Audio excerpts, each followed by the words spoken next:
Hello, good morning, students. And now today again started your chapter is the fundamental unit of life. Okay, and topic is nucleus. आज का हमारा topic क्या है? Nucleus पर discuss करेंगे and lecture is six. Okay students, तो now let's about nucleus. What is a nucleus? Nucleus is a cell organelles. ठीक है, न्यूक्लियस क्या होता है कि सेल ऑर्गेनल्स होता है which is presents every eukaryotic cell. ठीक है, at the central points of the cell. Cell के सेंटर में प्रेजेंट्स होता है. ठीक है, और एवरी एवरी यूकैरियोटिक सेल में प्रेजेंट्स होता है. यूकैरियोटिक सेल में प्रेजेंट्स होता है. These are presents in every eukaryotic cell. And nucleus was discovered by किसने डिस्कवर किया था? Scientist Robert Brown. रॉबर्ट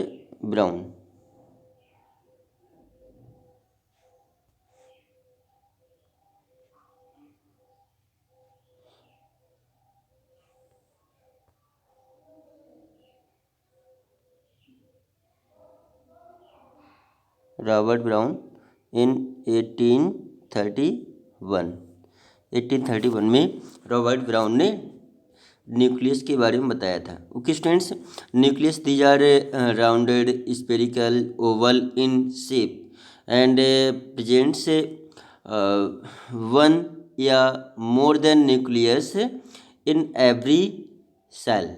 या तो एक हो सकता है या एक से अधिक न्यूक्लियस प्रेजेंट्स हो सकते हैं सेल में, every eukaryotic cell.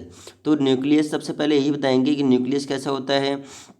Nucleus is a microscopic cell organelles which is presents every eukaryotic cell at the central points. And scientist given by scientist Robert Brown ने दिया था. ठीक है, इन 1831 में. ठीक है, और cell was given by, cell के बारे में किसने बताया था? Cell was given by scientist Robert Hooke. ठीक है, रॉबर्ट हुक. तो रॉबर्ट हुक ने बताया था सेल के बारे में, फर्स्ट सेल. तो दीज आर माइक्रोस्कोपिक ऑर्गेनल्स. तो cell nucleus is a cell organelles and cell is a unit of living organisms. ठीक है, तो मतलब these are microscopic and these looked about through the microscopic microscope. ठीक है, किसकी help से हम मतलब इसको ऑब्जर्व कर सकते हैं? बाय देयर माइक्रोस्कोप की हेल्प से. These do not can seen necked eyes, only can seen with the help of microscope. तो माइक्रोस्कोप सब जो माइक्रोस्कोप की डिस्कवरी हुई. ठीक है, माइक्रोस्कोप की डिस्कवरी हुई. माइक्रोस्कोप, तो जितने भी माइक्रो ऑर्गेनिजम्स होते हैं, जितने भी माइक्रो ऑर्गेनिजम्स होते हैं, उनको हम किसकी हेल्प से देख सकते हैं? Bye there microscope. और माइक्रोस्कोप को किसने बनाया था? यहाँ पर भी ये भी देख सकते हैं कि माइक्रोस्कोप को बनाया किसने था? एंटवाइन वॉन लीeuwenhoek. ठीक है, एंटवाइन वॉन लीeuwenhoek. तो लीeuwenhoek ने मतलब माइक्रोस्कोप की डिस्कवरी की और जितने भी माइक्रो ऑर्गेनिजम्स होते हैं, सेल ऑर्गेनल्स होते हैं, उनके बारे में स्टडी हुई. ठीक है, अप टू देन. तो हम मतलब न्यूक्लियस की प्रॉपर स्ट्रक्चर के बारे में हम बात करते हैं। न्यूक्लियस मैंने अभी बताया, न्यूक्लियस कैसा होता है, दिखने में राउंडेड होता है, ओवल इन शेप में होता है, और विच इज़ प्रेजेंट से every eukaryotic cell at the centre. मतलब न्यूक्लियस इज अ सिंगल या more than one nucleus presents in every cell. या तो एक न्यूक्लियस प्रेजेंट्स हो सकता है, या फिर एक से अधिक हो सकते हैं। तो कभी कभी मतलब मोर than one nucleus look in only only protist organisms. जो प्रोटिस्ट ऑर्गेनिजम्स होते हैं लाइक अमीबा मतलब अमीबा होता है, यूग्लिना होता है, ठीक है। तो इनमें मतलब एक से अधिक न्यूक्लियस देखे गए हैं, ठीक है। अमीबा एंड यूग्लिना जितने भी प्रोटोजोअन्स ऑर्गेनिजम्स होते हैं, इनमें मोर देन वन न्यूक्लियस देखे गए हैं, एक से अधिक भी न्यूक्लियस देखे गए हैं। लेकिन जो हायर ऑर्गेनिजम्स होते हैं, उनकी सेल में केवल एक ही न्यूक्लियस प्रेजेंट्स होता है, ठीक है। तो ये हमने थोड़ा न्यूक्लियस के बारे में बताया। और जो इनकी स्ट्रक्चर होती है, अब हम बात करते हैं मतलब स्ट्रक्चर के बारे में। तो मैंने ये तो बता दिया कि यूकैरियोटिक सेल में प्रेजेंट होते हैं, लेकिन प्रोकैरियोटिक सेल में जो न्यूक्लियस होता है एब्सेंस होता है। या फिर हम कह सकते हैं दीज आर मतलब incipient, have do not proper well developed in a prokaryotic cell, nucleus do not bounded by any membrane in a prokaryotic cell. इसलिए ये प्रॉपर डेवलपमेंट नहीं होता है, लेकिन यूकैरियोटिक सेल में इनका न्यूक्लियस का प्रॉपर डेवलपमेंट्स होता है। ओके स्टूडेंट्स, तो अब हम बात करते हैं स्ट्रक्चर के बारे में बात करते हैं थोड़ा। हम मतलब जो न्यूक्लियस की स्ट्रक्चर होती है उस पर डिस्कस कर रहे हैं। ये जैसे ये आपका पूरा स्ट्रक्चर दे रखा है, ठीक है। ये जो स्ट्रक्चर दे रखी है न्यूक्लियस की, ये जो स्ट्रक्चर दे रखी है न्यूक्लियस की, ठीक है, स्ट्रक्चर ऑफ न्यूक्लियस, इस पर हम डिस्कस करेंगे और आपको एक एक चीज़ इसमें बताएंगे न्यूक्लियस में हम क्या क्या पढ़ेंगे। एक सबसे पहले यहाँ पर ये देख लेते हैं कंपोजिशन ऑफ न्यूक्लियस। न्यूक्लियस बना किससे होता है, ठीक है। कंपोजिशन ऑफ न्यूक्लियस ये बहुत ही इम्पोर्टेंट है और इसमें बहुत सारी चीज़ें हमें समझने वाली चीज़ें हैं, ठीक है। तो इसमें हम देख रहे हैं कंपोजिशन ऑफ न्यूक्लियस। न्यूक्लियस किससे बना होता है, तो बेसिकली जो बायो मॉलिक्यूल्स होते हैं, ऑर्गेनिक कंपाउंड्स होते हैं, उनसे मिलकर बना होता है, ठीक है, न्यूक्लियस। तो न्यूक्लियस सबसे पहले हम बात करते हैं protein. Firstly I am discussing about protein, ठीक है। Protein DNA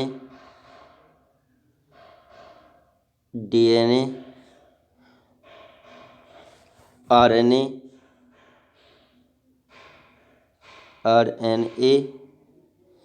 and lipid. तो ये बना किससे होता है, प्रोटीन से बना होता है।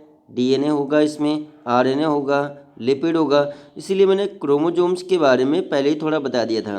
क्रोमोजोम्स या जेनेटिक मटेरियल, तो ये किससे बना होता है, मतलब न्यूक्लिक एसिड से बना होता है। Nucleic acid is a biomolecules. और nucleic acid are of two types, deoxy ribose nucleic acid and ribose nucleic acid. Deoxy मतलब DNA, deoxy ribose nucleic acid, और आरएनए राइबोज न्यूक्लिक एसिड। तो these are both nucleic acid होते हैं। Nucleic acid is a genetic material. Nucleic acid किससे form मतलब genetic material किससे बना होता है, न्यूक्लिक एसिड से बना होता है। न्यूक्लिक एसिड या biomolecules. Nucleic acid are of two types, DNA and RNA. तो दीज आर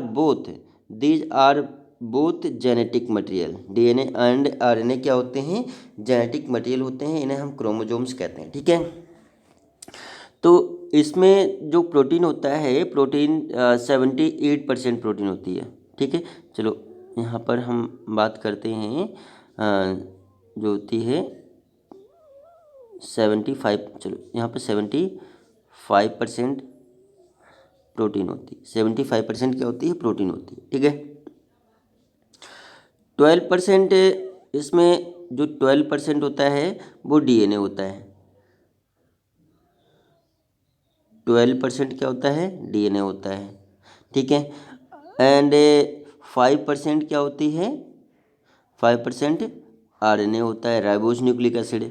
लिपिड जो होता है 3% लिपिड होता है, 3% लिपिड होता है, ठीक है।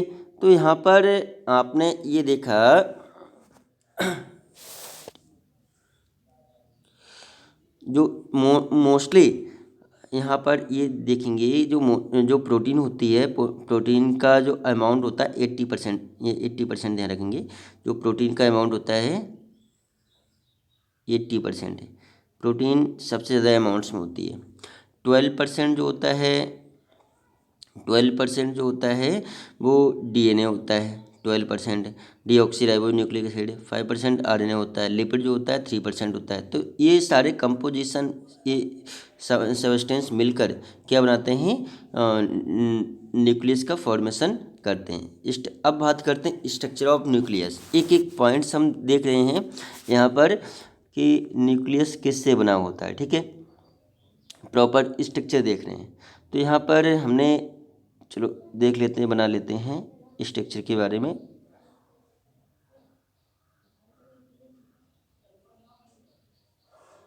ठीक है, ये हमने स्ट्रक्चर यहाँ पे दिखा दी, ठीक है। दीज आर राउंडेड, कैसे होते हैं, राउंडेड होते हैं, ओवल इन शेप में होते हैं। और nucleus are bounded by double membrane, nucleus किससे बना होता है, डबल मेम्ब्रेन से बाउंडेड होता है। Nucleus are bounded by double membrane. चलो यहाँ पर हम इस टाइप से दिखा देते हैं, ये डबल मेम्ब्रेन से बाउंडेड होते हैं न्यूक्लियस। और जितने भी सेल ऑर्गेनल्स होते हैं, जितने भी सेल ऑर्गेनल्स होते हैं वो सभी डबल मेम्ब्रेन से बाउंडेड होते हैं। और इनको हम न्यूक्लियर एनवेलप भी कहते हैं। इसको हम क्या कहते हैं, nuclear envelope. Okay students, nuclear envelope क्या हुई, न्यूक्लियर मेम्ब्रेन, ठीक है। और इनके अराउंडस न्यूक्लियर मेम्ब्रेन प्रेजेंट्स होती है, ठीक है। तो ये क्या हुई, न्यूक्लियर एनवेलप। यहाँ पर सबसे पहले बात करते हैं न्यूक्लियर एनवेलप। एनवेलप, तो एनवेलप मीन्स न्यूक्लियर मेम्ब्रेन कहते हैं, ठीक है। न्यूक्लियर एनवेलप को हम क्या बोलते हैं, न्यूक्लियर मेम्ब्रेन हो गई आपकी, ठीक है। और इसमें जो राउंडेड लाइक स्ट्रक्चर्स होते हैं, जो राउंडेड दिखाई देता है, जो राउंडेड दिखाई देता है, these are do not bounded by any membrane, ये किसी मेम्ब्रेन से बाउंडेड नहीं होता है। इसको हम क्या बोलते हैं, न्यूक्लियोलस। न्यूक्लियस के अंदर जो राउंडेड स्ट्रक्चर दिखाई देगा, न्यूक्लियस के अंदर जो राउंडेड स्ट्रक्चर दिखाई देगा, इसको हम क्या बोलते हैं, न्यूक्लियोलस कहते हैं, ठीक है। दीज आर न्यूक्लियोलस, न्यूक्लियोलस, इसे हम क्या बोलते हैं, न्यूक्लियोलस कहते हैं, ठीक है। इसी टाइप से मतलब एक एक चीज़ देखेंगे। जो आउटर वॉल होती है, आउटर लेयर होती है, उसे हम न्यूक्लियर एनवेलप कहते हैं, न्यूक्लियर लेयर कहते हैं। These are bounded by double membrane, ये डबल मेम्ब्रेन से बाउंडेड होते हैं। और इनमें जगह जगह पर क्या होते हैं, पोर होते हैं। न्यूक्लियर मेम्ब्रेन के अराउंडस, मतलब बिटवीन, जगह जगह पर क्या होते हैं, न्यूक्लियर पोर होते हैं, ठीक है। इन न्यूक्लियर पोर से मतलब जो होते हैं ये एक्सचेंज, ये हाँ, जो जेनेटिक मटेरियल होता है या फिर फ्लूइड होता है, साइटोप्लाज्म होता है, प्रोटोप्लाज्म होता है, ठीक है, ये एक्सचेंज होता रहता है, इनटू आउट होता रहता है, ठीक है, न्यूक्लियर पोर के थ्रू। अब इसमें इनके अंदर और क्या होता है, जेनेटिक मटेरियल होता है, ठीक है। जेनेटिक मटेरियल ये कैसे होते हैं, थ्रेड लाइक होते हैं। जेनेटिक मटेरियल कैसे होते हैं, थ्रेड लाइक होते हैं। Which is presents inside of the inside of the nucleus. तो जेनेटिक मटेरियल, क्रोमोजोम्स के बारे में मैंने कल एक लेक्चर डाला था कि जो जेनेटिक मटेरियल होते हैं या क्रोमोजोम्स होते हैं, ये कहाँ प्रेजेंट्स होते हैं, न्यूक्लियस के अंदर प्रेजेंट्स होते हैं, ठीक है। और ये कैसे होते हैं, थ्रेड लाइक होते हैं। तो इन्हें हम क्या बोलते हैं, चाहे जेनेटिक मटेरियल बोल दो चाहे क्रोमोजोम्स कह देंगे, क्रोमोजोम्स। ठीक है, क्रोमोजोम्स, ठीक है, या जेनेटिक मटेरियल बोल देंगे या क्रोमोजोम्स कह देंगे। अब इसके अंदर और क्या होता है, और क्या होता है, तो मैंने आपको बताया कि फ्लूइड फील्ड होता है, इसके अंदर क्या होता है, फ्लूइड फील्ड होता है। तो इस फ्लूइड का नाम क्या है, क्योंकि न्यूक्लियस के अंदर प्रेजेंट्स है तो इसीलिए इस फ्लूइड का नाम क्या है, इसको हम बोलते हैं न्यूक्लियोप्लाज्म। इस फ्लूइड का नाम क्या है, न्यूक्लियोप्लाज्म। चलो यहाँ पर हमने बता दिया दीज आर न्यूक्लियोप्लाज्म। ठीक है, इसे हमने क्या कहा, न्यूक्लियो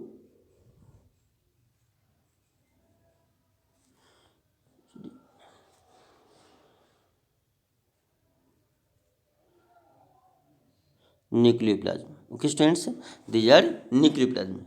जो न्यूक्लियस के अंदर जो फ्लूइड लाइक स्ट्रक्चर्स प्रेजेंट्स होता है उसे हम क्या बोलते हैं, न्यूक्लियोप्लाज्म कहते हैं। ठीक है, एक एक पॉइंट्स यहाँ पर देखेंगे, स्ट्रक्चर का एक एक पॉइंट्स देखेंगे। ठीक है, न्यूक्लियोप्लाज्म जो फ्लूइड होता है उसे क्या बोलते हैं, न्यूक्लियोप्लाज्म कहते हैं। अब इनके अराउंड जो न्यूक्लियर एनवलप होती है, जो न्यूक्लियर एनवलप होती है, तो न्यूक्लियर एनवलप पर प्रेजेंट्स क्या होता है, चिपके क्या होते हैं न्यूक्लियस एनवलप के अंदर, ये क्या मतलब इनके सरफेस पे राउंडेड, इनके सरफेस पे जो राउंडेड होते हैं, राउंडेड राइबोसोम्स प्रेजेंट्स होते हैं। जो राउंडेड स्ट्रक्चर जो होते हैं, राउंडेड लाइक राइबोसोम्स प्रेजेंट्स होते हैं, बहुत सारे राइबोसोम्स इनकी सरफेस पर चिपके होते हैं, बहुत सारे राइबोसोम्स इनकी सरफेस पे चिपके होते हैं। तो इनको हम क्या बोलते हैं, इनको हमने बोल दिया राइबोसोम्स कह दिया, इनको हमने क्या कह दिया, इसको हमने राइबोसोम्स कह दिया,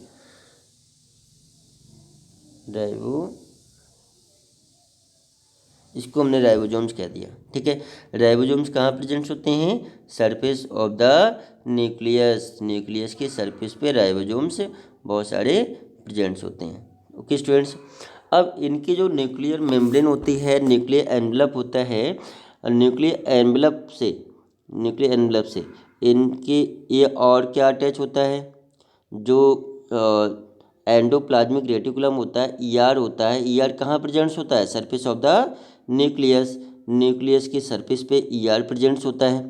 ठीक है, तो ये हमने क्या बना दिया, ये ईआर बना दिया।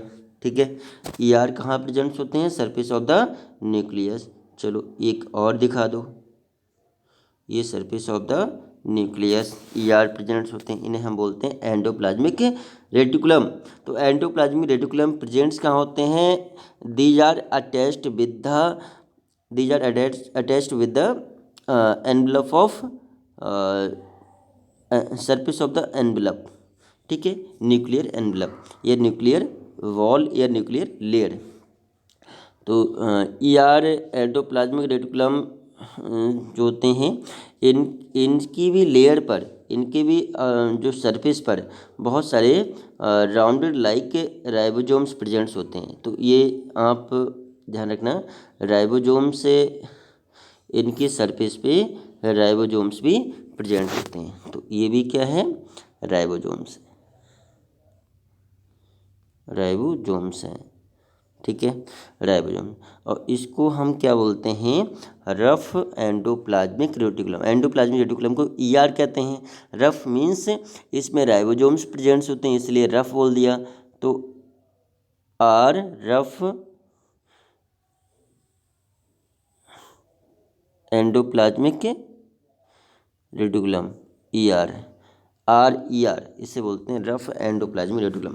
तो ये प्रॉपर स्ट्रक्चर हुई आपके ये आपके न्यूक्लियस की। ठीक है, इसी टाइप से न्यूक्लियस आपने देखा है, जो मैंने अभी स्ट्रक्चर दिखाया है, these are structure of nucleus, these are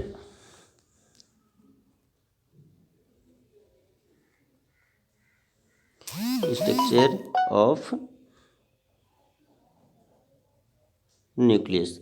तो ये प्रॉपर न्यूक्लियस की स्ट्रक्चर हुई। तो आप मतलब समझ चुके हैं न्यूक्लियस किससे बना है, कंपोजिशन ऑफ न्यूक्लियस, न्यूक्लियस का कंपोजिशन क्या है और न्यूक्लियस के प्रॉपर स्ट्रक्चर क्या है, इसमें हम क्या क्या स्टडी करते हैं। तो जेनेटिक मटेरियल के बारे में मैं आपको पहले भी बता चुका हूँ, ठीक है। तो ये यहाँ पर सबसे पहले हम देखते हैं न्यूक्लियर एनवेलप।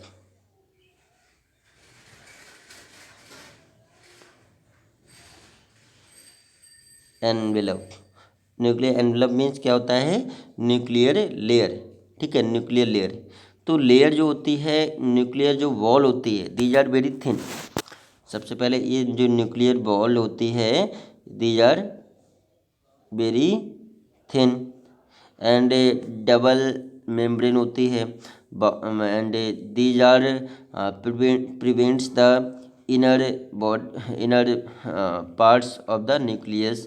न्यूक्लियस के इनर पार्ट्स को क्या करती है, प्रिवेंट करती है, बचाती है। And having more nuclear pore, इनमें बहुत सारे न्यूक्लियर पोर्स होते हैं। तो न्यूक्लियर पोर क्या करते हैं, जो फ्लूइड होता है, जो मैट्रिक्स होता है, न्यूक्लियोप्लाज्म होता है, उनको एक्सचेंज करने में, इनटू आउट करने में हेल्प करता है न्यूक्लियर पोर, ठीक है। और यही, ठीक है। तो ये क्या करता है, मतलब इन न्यूक्लियर बॉल जो होती है न्यूक्लियस के अराउंडस से कवर्ड करती रहती है, जितने भी बॉडी पार्ट्स, जितने भी न्यूक्लियस के पार्ट्स होते हैं, सबस्टेंस होते हैं, उनको प्रिवेंट करती है, ठीक है। तो ये पहला क्या लिखेंगे, फर्स्ट क्या लिखेंगे, मतलब न्यूक्लियर एनवेलप के बारे में लिखेंगे, ठीक है। दो दो पॉइंट्स न्यूक्लियर एनवेलप के बारे में बता दिया। उसके बाद हम बात करते हैं सेल सेप या न्यूक्लियोप्लाज्म। न्यूक्लियोप्लाज्म, ठीक है, न्यूक्लियोप्लाज्म। अच्छा, न्यूक्लियोप्लाज्म को हम क्या कहते हैं, सेल सैप भी कहते हैं। न्यूक्लियोप्लाज्म को हम क्या बोलते हैं, सेल सैप, सेल सैप। तो सेल सैप किसे मतलब वो दीज आर फ्लूइड, ये कैसा होता है, फ्लूइड मीडियम होता है, फ्लूइड होता है and presents inside of the nucleus which is, ये प्रेजेंट्स कहाँ होता है, inside of nucleus, inside of nucleus, nucleus के अंदर प्रेजेंट्स होता है, ठीक है। और कवर्ड किससे रहता है, these are covered by nuclear membrane, these are covered by nuclear membrane, nuclear membrane से कवर्ड रहता है, ठीक है। एंड मेड बाई, बना किससे होता है, ऑर्गेनिक मटेरियल, किससे बना होता है, फॉर्म्ड बाई ऑर्गेनिक मटेरियल, ये किससे बना था, ऑर्गेनिक मटेरियल से बना होता है। लाइक कार्बोहाइड्रेट होता है, फैट होता है, इसमें लिपिड्स होते हैं, विटामिन्स होते हैं, न्यूक्लिक एसिड होते हैं, अमीनो एसिड्स होते हैं, बहुत सारे बायोमॉलिक्यूल्स से, ऑर्गेनिक कंपाउंड से मिलकर ये न्यूक्लियोप्लाज्म का फॉर्मेशन होता है और इसको हम सेल सैप भी कहते हैं, ठीक है। तो ये आपको यहाँ पर मैंने किसके बारे में बताया, एक न्यूक्लियर एनवेलप के बारे में बताया और सेल सेप या न्यूक्लियोप्लाज्म के बारे में बताया। दूसरा क्रोमैटिन मटेरियल्स, ठीक है, क्रोमैटिन मटेरियल। अच्छा, क्रोमैटिन मटेरियल को ही हमने क्या बताया, क्रोमोजोम्स कहा। क्रोमैटिन मटेरियल कैसे होते हैं, these are thread like structure, ये कैसे होते हैं, it is a thread like structure, it is a thread like structure, ठीक है। ये कैसे दिखने में कैसे होते हैं, थ्रेड लाइक स्ट्रक्चर होते हैं।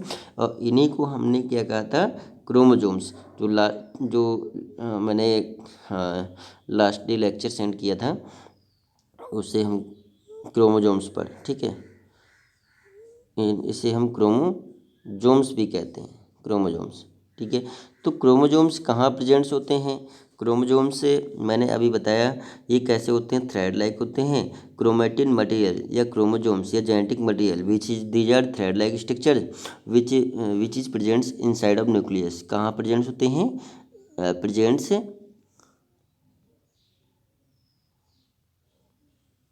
Presents inside inside of nucleus, presents inside of nucleus, nucleus के अंदर प्रेजेंट्स होते हैं, ठीक है, इनसाइड। और ये जो क्रोमोजोम्स होते हैं, क्रोमोजोम्स बने किससे होते हैं, क्रोमोजोम्स बने किससे होते हैं, formed by, chromosomes are formed by, chromosomes are formed by, ये बहुत आता है, क्रोमोजोम्स किससे फॉर्म होते हैं, chromosomes are formed by DNA and protein, ठीक है, इससे बना होता है डीएनए प्लस प्रोटीन, ध्यान रखना किससे बना होता है chromosomes, DNA and protein, these are thread like होते हैं which is present inside of the nucleus and made by DNA and protein. इसका जो स्ट्रक्चर होता है कुछ इस टाइप से होता है इसका स्ट्रक्चर, ठीक है, इसका स्ट्रक्चर कैसे होते हैं, कुछ इस टाइप से होता है। तो मैं मतलब ये कैसे होते हैं, ये टाइटली हेल्ड रहते हैं, कॉइल लाइक स्ट्रक्चर्स होते हैं एंड बने किससे होते हैं, डीएनए एंड प्रोटीन से बना होता है। तो यहाँ पर डीएनए तो जैसे ये हुआ, ये क्या हुआ, डीएनए जो थ्रेड लाइक दिख रहा है ये डीएनए हुआ, ये जो थ्रेड लाइक दिख रहा है ये क्या हुआ बेटा, जो थ्रेड लाइक दिख रहा है ये डीएनए हुआ, ठीक है, इससे हमने क्या कहा, इसको हमने क्या कहा, ये डीएनए हुआ, ठीक है, ये वाला पार्ट्स डीएनए होगा, ये वाला पार्ट डीएनए होगा, ठीक है। लेकिन इसको हमने क्या कहा, जो ये है, इस इसको हम क्या बोलेंगे, दीज आर प्रोटीन, तो इसे हम क्या बोलेंगे, प्रोटीन। तो यही तो मैंने बताया डीएनए किससे, जेनेटिक मटेरियल क्रोमोजोम्स किससे बना होता है, डीएनए एंड प्रोटीन से बना होता है। तो यहाँ पर प्रोटीन भी होती है, यहाँ पर प्रोटीन भी होती है और ये डीएनए भी होता है। लेकिन एक चीज़ और भी ध्यान रखना, जो प्रोटीन होती है, जो प्रोटीन होती है, प्रोटीन तो बहुत सारी प्रोटीन होती हैं, प्रोटीन तो बहुत सारी होती हैं, प्रोटीन का नाम क्या है, इस प्रोटीन का नाम क्या है, कौन सी प्रोटीन होती है, बहुत सारी प्रोटीन्स होती हैं। और प्रोटीन्स भी एक किससे बनी होती हैं, अमीनो एसिड से, अमीनो एसिड से प्रोटीन का फॉर्मेशन होता है।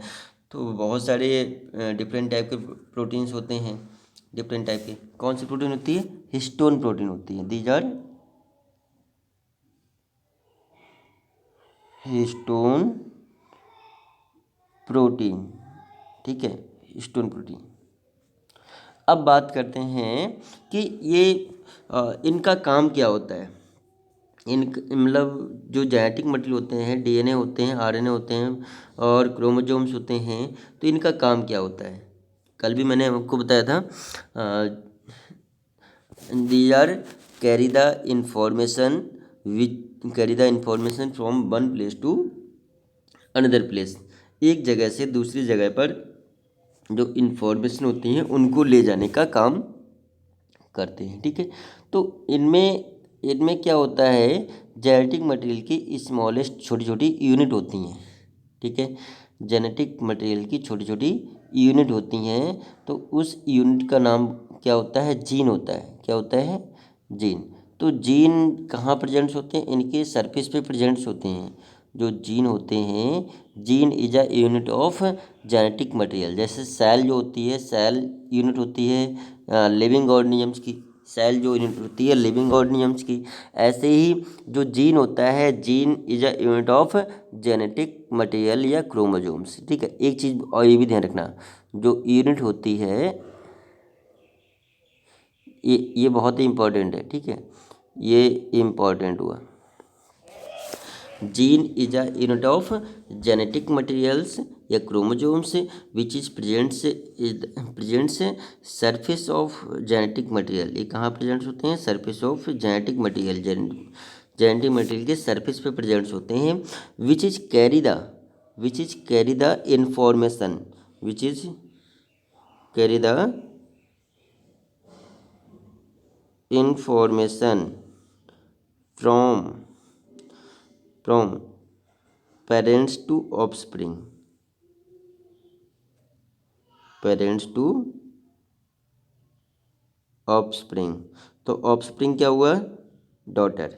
ये पेरेंट्स से डॉटर में करेक्टर्स को ले जाता है। जो इन्फॉर्मेशन होती हैं, हमारे मैसेज होते हैं, हमारे जेनेटिक मटेरियल मतलब इन्फॉर्मेशन, जो बिहेवियर करेक्टर्स होते हैं, इनको एक जनरेशन से दूसरे जनरेशन में ले जाने का काम करते हैं। पेरेंट्स से डॉटर में ले जाने का काम करते हैं कौन, जेनेटिक मटेरियल। ठीक है।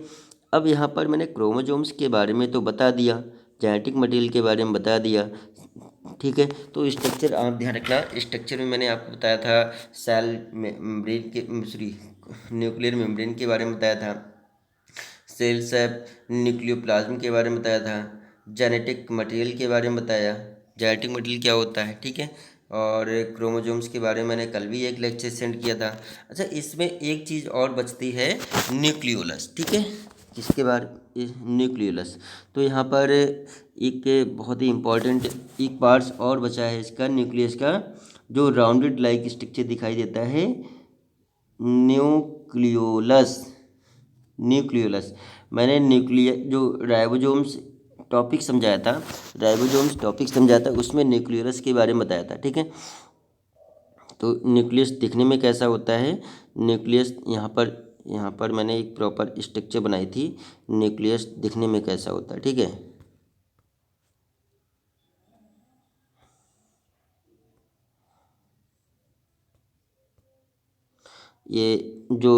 ये वाली जो स्ट्रक्चर दिखाई थी, ये वाली जो स्ट्रक्चर दिखाई थी, ये क्या है, दीज आर न्यूक्लियोलस। ये क्या है, न्यूक्लियोलस होता है। ठीक है। Nucleolus bounded by, do not bounded by any membrane. जो न्यूक्लियोलस होता है, ये किसी भी मेम्ब्रेन से बाउंडेड नहीं होता है। ठीक है। और ये बनाता क्या है, न्यूक्लियोलस को का वर्क क्या होता है, क्या करता है ये, इसे बोलते हैं factory of ribosomes, factory of ribosomes. एक चीज़ ध्यान रखना, राइबोसोम्स, ये क्या, ये पहला पॉइंट यही ध्यान रखना, ये जो न्यूक्लियस होता है दिखने में कैसा होता है, rounded, oval in shape, do not, दूसरा point, these are do not bounded by any membrane. ये न्यूक्लियस किसी भी मेम्ब्रेन से बाउंडेड नहीं होता है, and presents in side of the nucleus and freely move in a cytoplasm. ये site protoplasm से में आसानी से मूव करता रहता है, ये या न्यूक्लियोप्लाज्म में आसानी से फ्रीली मोशन करता रहता है। ठीक है। और न्यूक्लियोलस का प्रॉपर फंक्शन क्या है, इसे फैक्ट्री ऑफ राइबोसोम्स कहते हैं।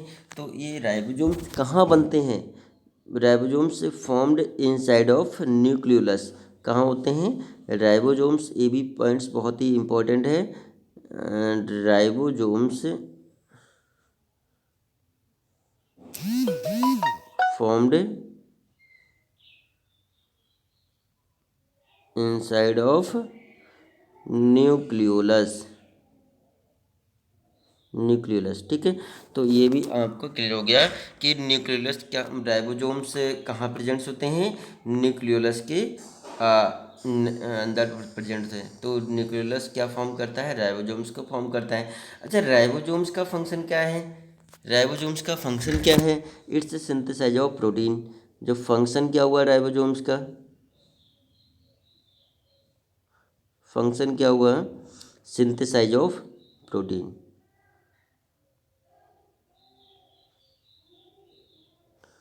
Of protein, synthesize of protein. ये प्रोटीन को सिंथेसाइज करता है, ये प्रोटीन क्या करता है, सिंथेसाइज करता है। ठीक है। सिंथेसाइज ऑफ प्रोटीन, प्रोटीन बनाता है। तो ये आपको क्लियर हुआ कि न्यूक्लियस के बारे में मैंने आपको पूरा डिफाइन कर दिया। अच्छा, इस चैप्टर में दो एक टॉपिक और, जैसे साइटोप्लाज्म, साइटोप्लाज्म के बारे में आपको बता दूंगा। और वैक्यूल्स के बारे में बता दूंगा, एंडोप्लाज्मिक रेटिकुलम के बारे में बता दूंगा। ठीक है, 2-3 टॉपिक बचे हैं, 1-2 लेक्चर में ये वाला हमारा चैप्टर ख़त्म हो जाएगा। Okay, thanks students.